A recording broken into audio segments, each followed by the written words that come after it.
फक्त एका पाषाणावर वैशिष्ट्यपूर्ण असे हे स्वयंभू शिवमंदिर तुम्ही बघितले आहे. डोळ्याचे पारणे फेडणारा हा आध्यात्मिक निसर्ग सोहळा अनुभवायला मी आलेलो आहे रत्नागिरीपासून सुमारे 25 किलोमीटर अंतरावर डुगवे या गावात. रत्नागिरी कुर्तळे मार्गावर डुगवे गावातील कमानीपासून जांभांच्या पाखाडीवर काही पायऱ्या उतरल्यानंतर आपल्या दृष्टीस पडते ते एका पाषाणावर असणारे स्वयंभू श्री लोटेश्वर देवस्थान.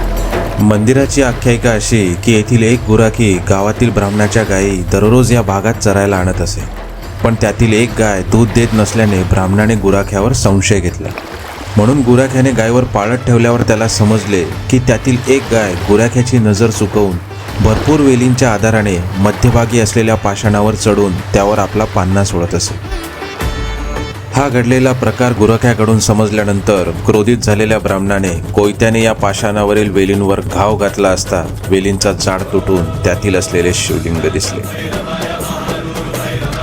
भाविकांना मंदिरातील शिवलिंगाचे दर्शन घेता यावे म्हणून 2018 मध्ये करवीर पीठाच्या शंकराचार्यांच्या हस्ते मंदिराचा कलशरोहण आणि जीर्णोद्धार सोहळा पार पडला व त्यानंतर मंदिराला सध्याचे स्वरूप आले. तर अशा आध्यात्मिक निसर्ग सोहळ्यात न्हाऊन निघायला भव्य पाषाणावर वर्षानुवर्षे कोणत्याही आधाराविना उभ्या असलेल्या या लोटेश्वर मंदिराला नक्की भेट द्या. हर हर महादेव.